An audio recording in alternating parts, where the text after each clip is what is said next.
Good morning, everybody. So yesterday night, I posted my final video for The Last of Us room scene. I showed you a little bit of the things that I did to finalize the renders, and that series and that project is now done. I commented in the video that I was going to be doing more from The Last of Us, or potentially Resident Evil or something else. I want to do more of that sort of apocalyptic look with holes in walls or buildings or whatever. But I've come up with something that I want to do just before that. Something that I haven't done much of, and that is a nice tunnel scene.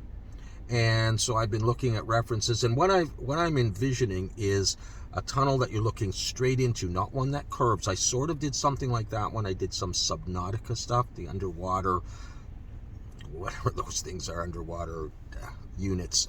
Anyways, this would be, I think, a tunnel. You're going to be looking straight down into the tunnel. We're going to have some kind of a train track, high-speed rail, whatever, some equipment off to the side, some electrical panels and stuff, maybe on one side, maybe a walkway with some railings and doors and service entrances and stuff like that, maybe a little bit of pipe work along the top and lights and stuff, and a subway car, train, whatever those things would be, coming straight at you. And that's going to allow us to model mostly the front and a tiny bit of the side of that train, so we don't have to deal with all the different cars and all of the wheel apparatus, which can be quite complicated.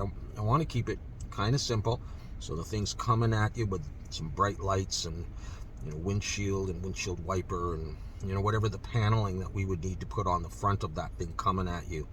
All right, it's not an animation, and I don't envision right now special effects, in the materials and stuff. Just do the tunnel. There are some things for us to consider when we do this. Are we going to be using an array modifier to put it down, lengthwise, or the depth of the thing? Are we going to use instancing? If you use instancing, you can't really snap or array, but you could pair that to an empty and array. So there's some considerations that I need to come up with before.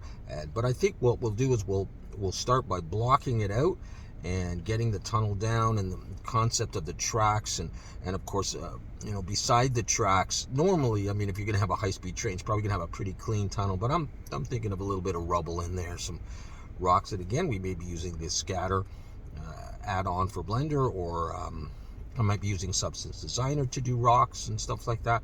So a little bit of that kind of stuff. We'll block it out and we'll get the main stuff in there, and we'll see where it goes. Who knows where it goes? All right, so we're looking at a multi-part series coming up, something that I hope you'll be interested in, and something that won't be too difficult to achieve. All right, so thank you very much for tuning in. I hope you're excited about the next project, the tunnel project. I look forward to starting that as soon as possible.